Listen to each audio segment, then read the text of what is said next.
Shalom famille, que Dieu vous bénisse. Je vais tout de suite confier ce temps au Seigneur. Papa, merci de prendre ce temps dans le creux de tes mains et que ton objectif soit atteint au travers de cette exhortation au nom de Jésus. Amen.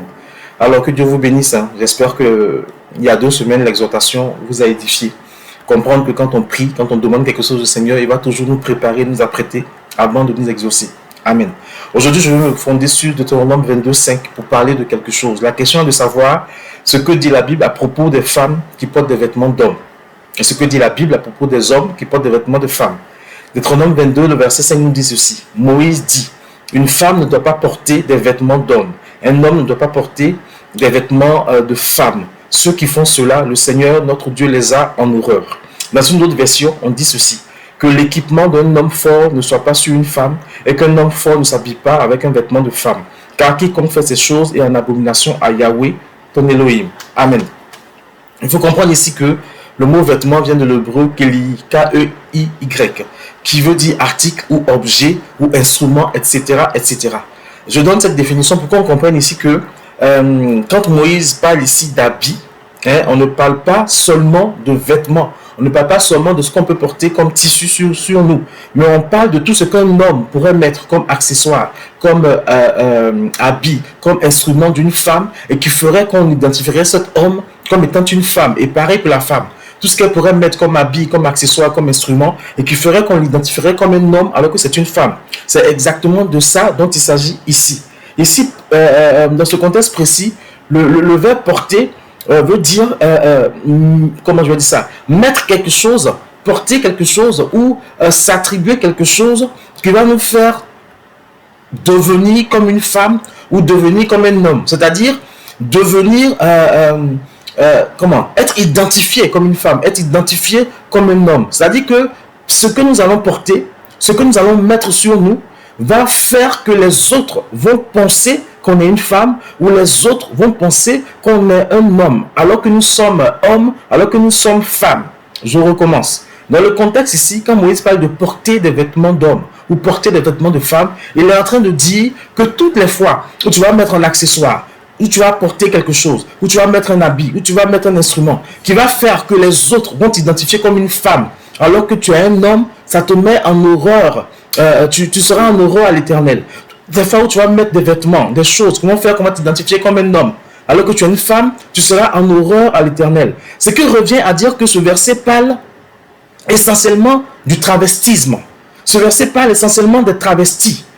Amen. Ce que Dieu condamne ici, c'est le fait de se travestir. C'est le fait de renier l'identité qu'il nous a donnée et de vouloir endosser l'identité du sexe opposé. Amen. Dieu parle ici essentiellement des personnes qui sont prêtes à se travestir. Amen. Et ce qu'il faut comprendre là, c'est que Dieu est en train d'avertir son peuple qui va rentrer à Canaan. Parce que à Canaan, c'est une pratique très répandue. Les Cananéens étaient beaucoup travestis. Les Cananéens étaient beaucoup en trouble de l'identité et ils se travestissaient. Amen. Donc Dieu est en train de dire que quand vous irez là-bas, ne faites pas comme eux. Il ne s'agit pas ici qu'une femme porte un pantalon. C'est pas là la question. Il ne s'agit pas ici qu'une femme s'habille comme un homme. Non. Il s'agit du fait qu'une femme va carrément renier son identité de femme et se comporter comme un homme. Il s'agit ici qu'un homme va carrément renier son identité d'homme pour se comporter comme une femme. C'est ce dont il s'agit. Amen. Et je rappelle que le travestisme consiste à adopter le comportement, les habitudes sociales et la tenue vestimentaire du sexe opposé dans le but de ressembler à ce sexe opposé-là. C'est ce dont il s'agit. Amen. Donc, aujourd'hui, les femmes s'habillent en vêtements, en pantalons, mais c'est les pantalons qui sont faits pour elles. Les femmes s'habillent en short, mais c'est les shorts qui sont faits pour elles. Voilà, et les hommes aussi en pantalon, en short, c'est fait pour eux. Ce n'est pas un travestisme que de s'habiller comme ça. Maintenant, ce qu'il faut comprendre, si toi, dans ta relation avec Dieu, Dieu t'a convaincu que tu ne dois pas mettre de pantalon, que ce soit un pantalon de femme ou d'homme, ça c'est ta relation avec Dieu. Tu portes des jupes, tu portes des robes parce que Dieu a dit que pour une raison que lui il sait, tu ne dois pas t'habiller comme ça. Mais tu ne dois pas faire de cela un dogme ou quelque chose que tu vas imposer à tous les autres chrétiens. Ce qu'il t'impose de faire ne veut pas dire que toi, tu dois l'imposer aux autres. Amen. C'est toi et Dieu. Dieu te demande de faire ça. Ça, c'est entre toi et ton papa. Amen.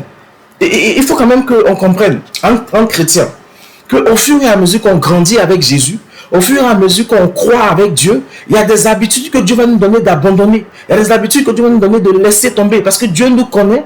Il va nous, par exemple, faire que on va moins manger, par exemple, le pain qu'on mangeait tout le temps. Parce que Dieu sait que pour notre santé, il faut qu'on réduise la quantité de pain. Il va faire qu'on puisse boire de moins en moins de vin. Parce que Dieu sait que pour notre santé, il faut qu'on boive de moins en moins de vin. Et ça, c'est des choses que Dieu aussi nous inspire. Il y a des choses que moi, je faisais que je ne fais plus. Il y a des choses que mon épouse faisait qu'elle ne faisait plus. Je parle même de côté alimentaire. Parce que Dieu a estimé que pour notre santé, pour nous-mêmes, il faut qu'il arrête.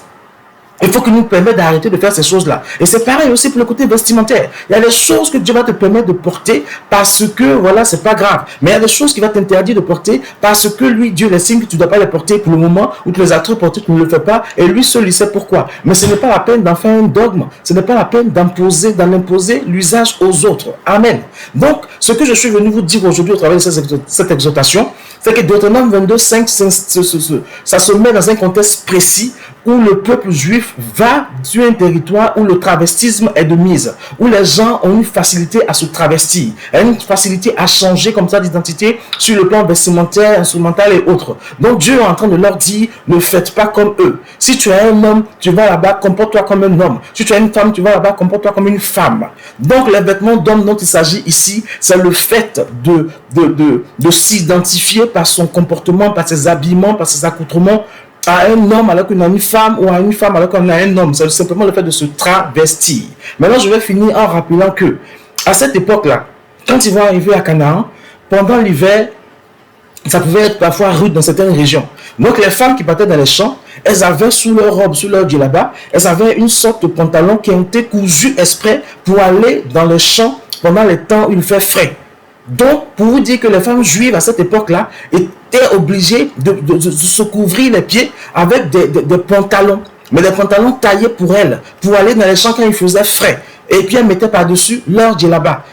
Vous comprenez ce que je veux dire? Ça veut dire que si cette interdiction-là était qu'on ne fallait pas juste se mettre en pantalon, elle ne pourrait pas le faire. Quand on lit notre Bible, notre Dieu est un Dieu aussi des us, est un Dieu des traditions, est un Dieu des habitudes et nous donne des comportements à avoir même dans notre lieu de vie pour que nous nous comportions bien. Même lisons dans Deutéronome 22 là, Dieu nous parle de comment faire quand on construit. Dieu nous parle de ce qu'on fait quand on trouve un animal mort. Donc Dieu nous donne des consignes, des conseils, des instructions pour vivre. Mais ce ne sont pas forcément des choses qu'il faut imposer aux autres si Dieu nous parle à nous spécifiquement par rapport à un domaine bien précis de notre vie.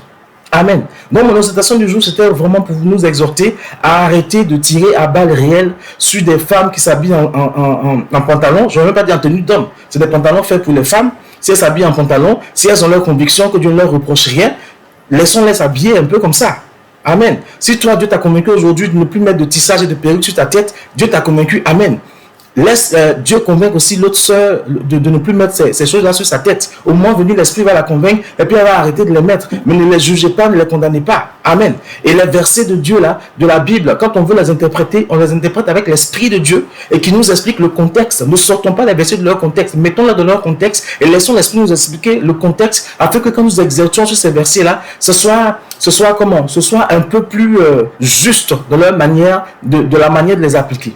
Que Dieu vous bénisse. Et si cette exhortation appelle à polémique, n'hésitez pas à m'interpeller. Je vais vous expliquer encore cela. Mais ce qu'il faut comprendre, c'est que Deutéronome 22:5 parle essentiellement du travestisme. Essentiellement du travestisme. Des hommes et des femmes qui se travestissent, qui changent d'identité sur le plan vestimentaire, social et autres. Voilà. Que Dieu vous bénisse. Et puis on se retrouve une autre fois pour une prochaine exhortation. Shalom, shalom.